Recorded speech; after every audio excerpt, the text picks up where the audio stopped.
perfect record. Yan ang madalas na ipagmalaki ni Floyd Mayweather Jr. sa kanyang resume.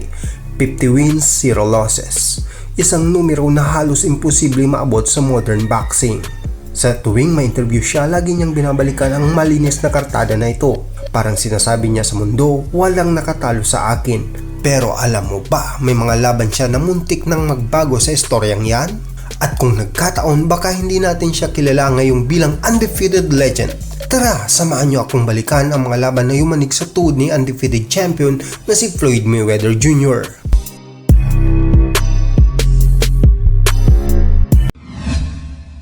Taong 2001, nagkaharap sina Floyd Mayweather Jr. at Carlos Hernandez, isang dating world champion. Sa round 6, nagpakawala si Mayweather ng kombinasyon at tumama ang left hook niya sa ulo ni Hernandez. Dahil doon, tila nawalan siya ng balanse at nasaktan pa ang kanyang kamay. Kaya napababa niya ito, pero hindi naman siya tuluyang bumagsak sa canvas. Nakita ito ng referee at binigyan siya ng bilang. Sa kabila ng injury, nagawa pa rin kunin ni Mayweather ang panalo via unanimous decision.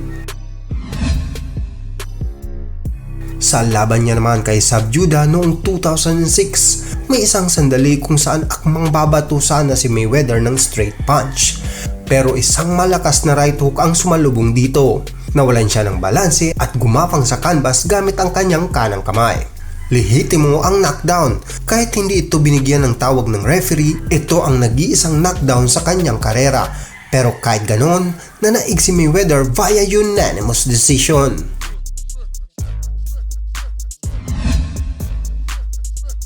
Mosley vs Mayweather 2010. Sa unang round pa lang, malinaw ang intensyon ni Shane Mosley.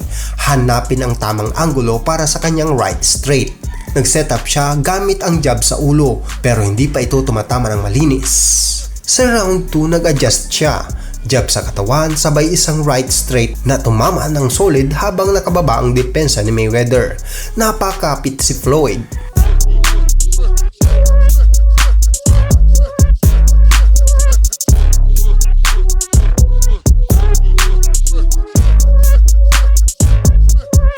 Maya-maya isa pang malakas na suntok sa bandang tenga ang nagpalambot sa kanyang tuhod. Saglit siyang nayanig, pero hindi siya bumagsak. At sa kabila ng lakas ni Mosley, naiuwi pa rin ni Mayweather ang panalo via unanimous decision.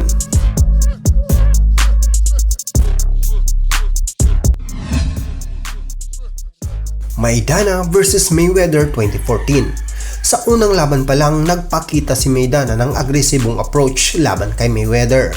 Gumamit siya ng overhand at downward punches na hindi man power shots, pero naging epektibo sa pagbasag ng defensive rhythm ni Mayweather.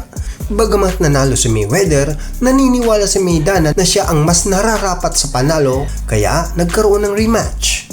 Sa second fight, mas naging defensively sharp si Mayweather at naging epektibo ang kanyang counter-punching.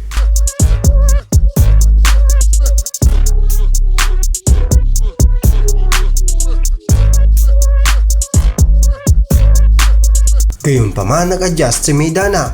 Mula sa long jab ay lumipat siya sa short jab upang makapag-setup ng mabilis na right straight.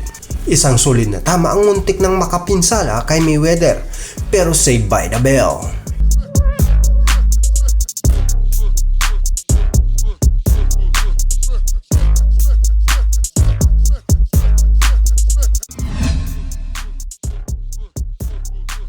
Hindi naging madali ang landas ni Floyd Mayweather Jr. patungo sa 50-0 sa ilang laban tulad ng matinding sagupaan kontra Shane Mosley at sa taktikal na bakbakan kay Jose Luis Castillo. Nayanig ang kanyang depensa at muntik masubok ang kanyang reputasyon. Ngunit sa bawat sandaling iyon, lumutang ang kanyang ring IQ, disiplina at kakayahang mag-adjust sa gitna ng laban. Sa uli, ang kanyang pagiging kalmado sa ilalim ng presyon ang tunay na nagpanatili sa kanyang malinis na kartada.